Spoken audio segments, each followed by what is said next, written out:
Hey everybody, how's it going? Aaron Rift here along with good old JM, Jeff Meacham, to discuss the wrestling industry, more specifically WWE. Today we will be talking about the top most influential superstars in WWE history. First off, how are you doing today, Jeff? I'm doing very well. I actually like this topic. This is one of the topics where it's all for debate. You can have your own opinion. You can have comments below us on YouTube after we're done talking. And there's always room for debate on who has influenced WWE and the fans the most in the last 50-something years now. Yeah. Just a great topic. Good pick. Good job. All right, thank you. Well, first name I want to mention is not involved with WWE. Actually predates WWE, but I feel he should be mentioned, and that's Gorgeous George, because Absolutely. he was, I guess you could say, the first true sports entertainer. Somebody who came out and it was all about the glitz and the glamour, the costume, the over-the-top personality, and he was the first real big wrestling television superstar. Yep. And I feel that that was a turning point in the professional wrestling business. Yeah, it's so funny. People seem to point to often to Michael Hayes and the Freebirds for being the first to use music. Yeah. Oh no. Gorgeous George came out to Pomp and Circumstance in the 1950s. Yeah. With the blonde hair and the robes and the perfume that he would spray, the atomizer prior to Rick Martel ever doing it 30 years after that. Yeah. You know, if you were a wrestling fan living in this city in LA in the 1950s, you knew who Gorgeous George was, and you went to the Olympic Auditorium to boo the shit out of him. Period. Yeah. You would boo him. You would go and see him fight everybody. Even when Lou Thesz came in and was training for a world title match, there was a little bit more attention toward Gorgeous George a lot of the time. So, and Thesz was world champion for 100 million years. He just was. But Gorgeous George was the first true, as you said, sports entertainer, first true wrestling super duper star in the history of the business. And I was glad that he got the Hall of Fame induction. Absolutely. He well deserved. Well deserved. And moving on here, the first WWF champion, the original Nature Boy. Without him, there would be no Ric Flair. Without him, there would be no WWE, because he was the NWA World Champion in 1963, and Vince McMahon and his partners wanted him to remain champion, and the rest of the NWA decided no, Lou Thesz is going to be champion, and that infamous one-fall match on January 24th, 1963, where Thesz defeated Rogers, the Capital Wrestling Corporation broke away from the rest of the NBA and formed the Worldwide Wrestling Federation. The rest is history. Without Rogers as the standard bearer, even if it's only for a month, because I guess he got sick or whatever, and they put the belt on Bruno. Greatest decision they ever made. Without Rogers to be the initial heel champion for Bruno to be fed to Bruno, there is no WWE today. There's just not. It's as simple as that. And without, as you said, without Buddy Rogers, there's no Nature Boy Ric Flair. Right. He the one that strutted first. He's the one that had the nice robes first. He's the one that had, you know, all the glitz and the glamour and the arrogance and the woo. No, he didn't woo, but you know, he would strut like nobody could strut like Buddy Rogers until Ric Flair came along. Exactly. He's often cited as the man that influenced the infamous Vince McMahon ridiculous walk.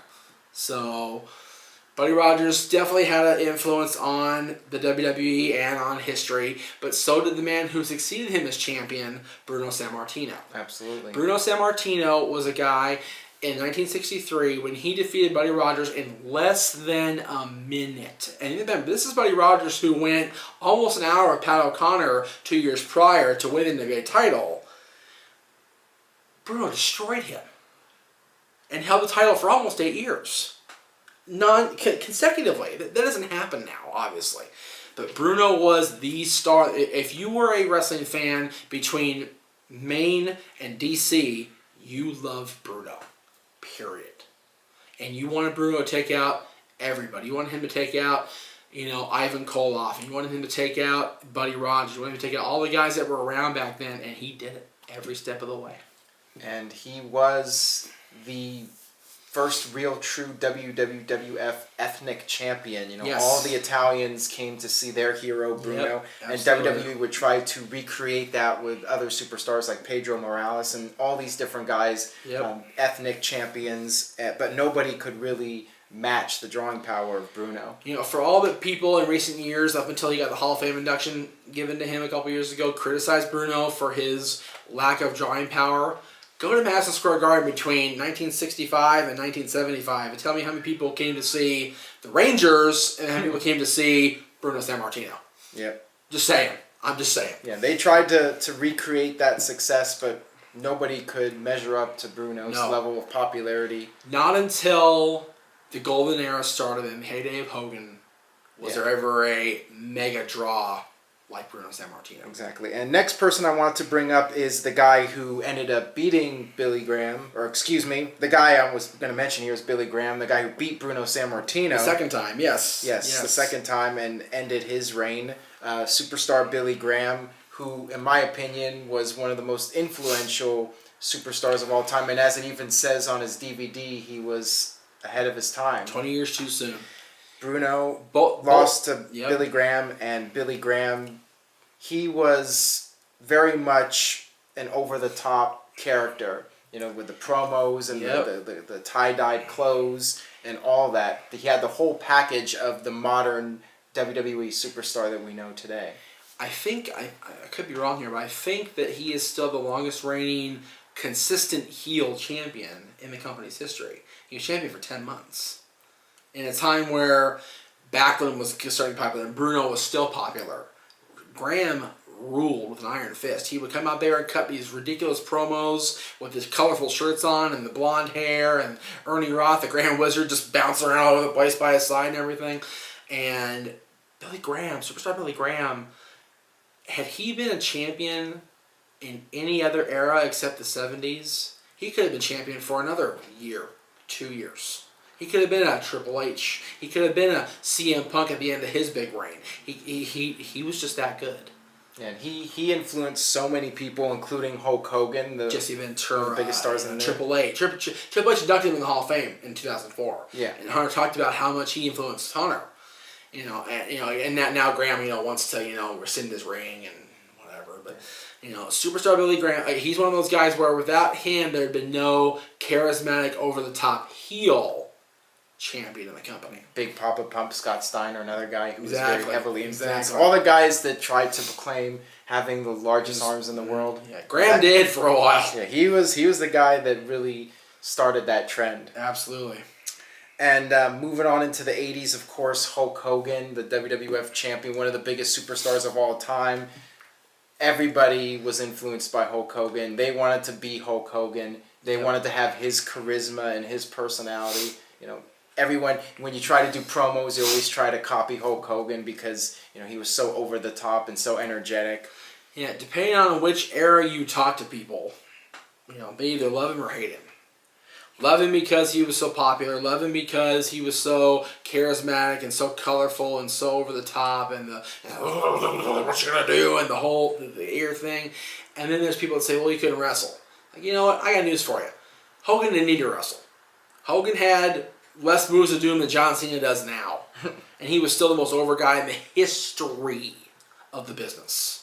More so than Austin. I'll go on record. More so than Austin. More so than Rock or Triple H or, Shawn Michaels.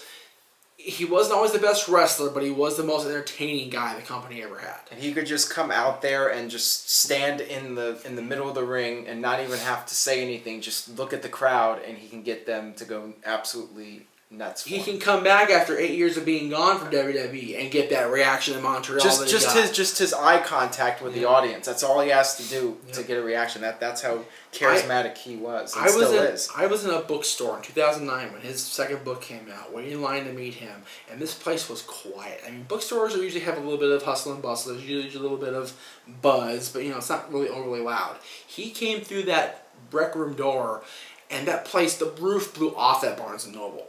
And it did not stop blowing off until 2 hours later. That place was loud. Yeah. It's Hulk Hogan. Yeah. And talk about influential, because he was the first big mainstream superhero-like character, and WWE tried to recreate that character time and time again, like with Lex Luger and the Lex Express. Yep. They tried it with Diesel, trying to make him the superhero. They've done it now with John Cena. They were successful with Cena in making him the modern-day Hulk Hogan, but that's how influential Hulk Hogan was. That WWE kept trying to recreate that character over the years. Yep. You talk about Hogan. There's a guy in the 80s that, when Hogan was looking to wind down and maybe transition to something else, this guy stepped in and really carried the ball for over a year. That was Randy Savage. Absolutely. Macho Man Randy Savage. His legacy is now fulfilled because he got the Hall of Fame this past spring. But his contributions to wrestling and to WWE cannot be stated enough. He had some of the greatest matches of all time. He brought a ridiculously good match out of Hogan. He and Steamboat had the greatest match, arguably in the company's history. Big influence on Chris Jericho. Big influence on Chris Jericho. Big influence on Trish Stratus, who you wouldn't think a female would be influenced by the Macho Man Randy Savage, but Trish Stratus, when she watched wrestling, her first favorite was Randy Savage. And Trish is on my list too of influential, but we'll get to her in a minute. Randy, he's one of the guys that I'm glad we got a chance to have him on the show. Because he was just he's so great to talk to and so fun. And hearing the stories he would tell about guys like Hogan when he was still Matt Hogan back then, and guys that he worked with, he influenced so many lives, not just in wrestling, but in his own personal life, that he will never, ever be completely forgotten about, honored the way he should be. It's my opinion. Well, he definitely won't be forgotten about it. No. People remember him, and they're influenced by him. You look at guys like Jay Lethal that were so inspired by him that they patterned their character after him and did an impersonator character. And did very well with it, let's be real. And you got guys like Macho Man down now, which is like, okay, whatever. But, Jay Lethal's influence from the Macho Man is very, if you look at Jay Lethal now, you would never know he was Black Machismo, because he's so great at Ring of Honor now. But he needed that, and it worked for him. He had his SoCal Val with him. It worked. And CM Punk, see him with the tights, started doing the elbow as a tribute to Randy Savage. Passed. Yep. And another guy who was around that time period with Hogan and Savage was the Ultimate Warrior. Another person that some people might feel is a character that was overrated, but in my opinion, Ultimate Warrior was a huge inspiration on people, and just the energy of the character and coming out there, and just he was like a comic book brought to life, was the Ultimate Warrior. If the Warrior had been as good in the ring as his ex-partner Sting was, he could have been so much more. But he didn't need to be. He came out there, he ran down the ring, he'd shake the ropes, he'd come in there, he'd blast their people, and he'd be done. And you have to know that there are so many guys in WWE today that were kids growing up that were influenced by the Ultimate Warrior and wanted to get into the wrestling business because of him. Guys like Zack Ryder, who even does a tribute to the Ultimate Warrior as the Ultimate Broski. Yep, exactly. There's tons of guys like that. Batista stole the rope shake from him. Exactly, the rope shaking from Batista. Yeah, Ultimate Warrior, whether people want to admit it or not, was a huge influence on many, many people. I was not quiet about how much I disliked Warrior until he came back. And when he came back, I stepped back like, you know what? If WWE can look past all the drama of the last 20 years, then I guess we fans can too. So he was well-deserved to be in the Hall of Fame. It sucks that he went the way he went. But you know what? He's got the WWE Network and the DVDs that will forever enshrine his legacy in the history of our hearts and our minds, and he was definitely influential. And how about the other Nature Boy, the Nature Boy that many of us today remember? It's funny you mention Flair as far as influential in WWE now, because I tend to look at it as WWE was influential more on Ric Flair in his last few years, because Ric Flair's legacy will forever be Jim Crockett, NWA, WCW. Yeah. Yes, he came back in 2001. He remained there until he stopped actively wrestling full-time in 2008. But his legacy, when he first came to WWF as the Real World Champion, was rather hokey.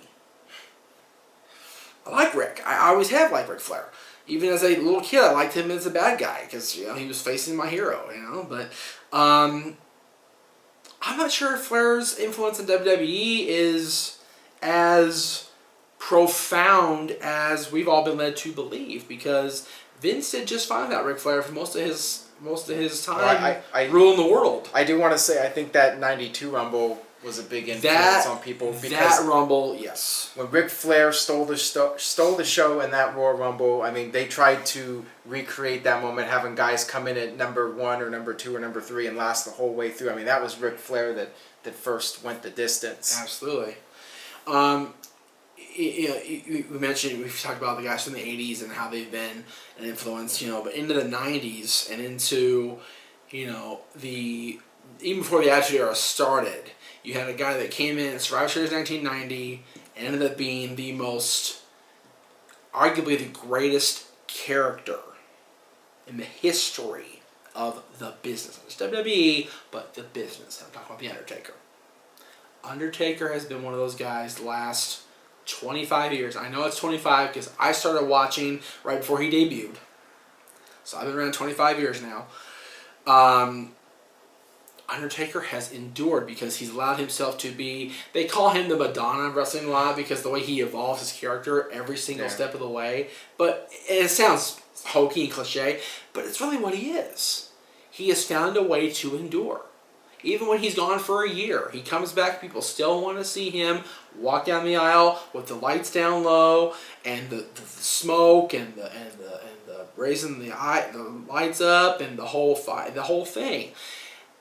Undertaker is so great a character that my dad, who grew up watching wrestling at the Olympic and grew up with me growing up watching Macho Man, the minute he laid eyes on Undertaker, he goes, "There's my new favorite." Yeah, and the thing about Undertaker is Undertaker really changed. You had Michael Hayes come out with the theme music, and Gorgeous George before that. Those guys were influential in terms of the entrance music, but with Undertaker, it was all about the entire entrance that started making the entrance such a big deal. Him coming out with the lights coming down and the purple lighting and all that. They do the entrances with Kane and all these other guys, and I think because of Undertaker, WWE started focusing more on the actual entrance and presentation of the guy coming out with their effects and pyro and all that stuff. The first time I remember seeing the entrance live, and this is going to be weird for me being a fan as long as I have, was WrestleMania 24 against Edge for the world title. Now granted, we're outside, it's Florida, it's March, it's a bit nippy outside. Yeah. But when those lights went down in that arena, and he came out, I'm feeling now as I say it, I'm feeling the goosebumps. Because he would the entrance that he presents, the aura he brings to the arena, to the stadium, to the building, is nothing like anything else, nothing else in the history of the business, period.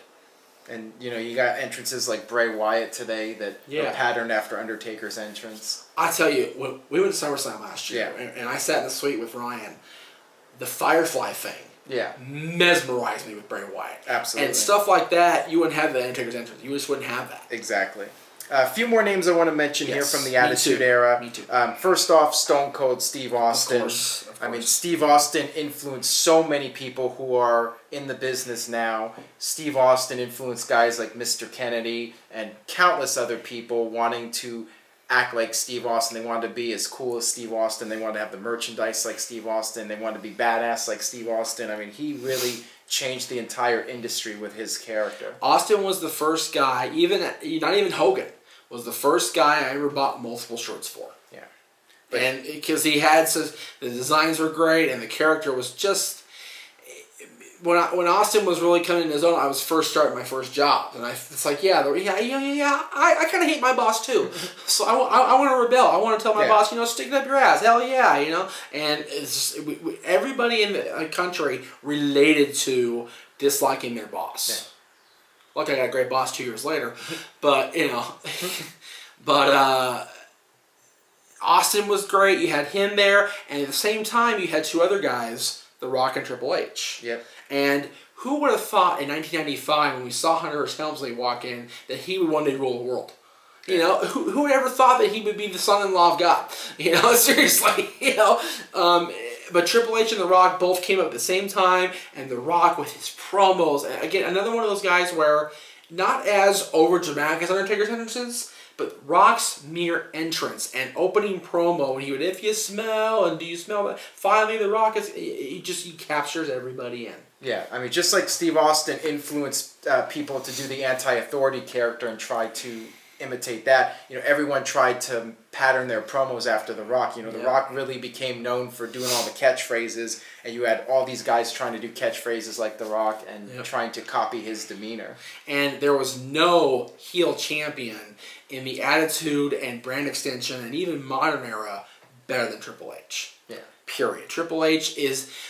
They've said on every DVD they've had in the last few years, Triple H is the standard bearer. Yes, John Cena is the man. John Cena is the guy, and he's a big influence too. No question about that.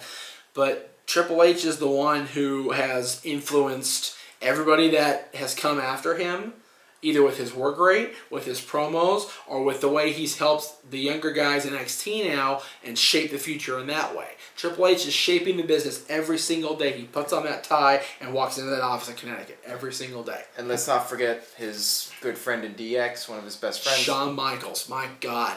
It was so funny. They were talking about in the match with him and Flair in 2008. If Ric Flair is the greatest of all time, if the argument is that, how do you argue that Shawn Michaels is not 1A?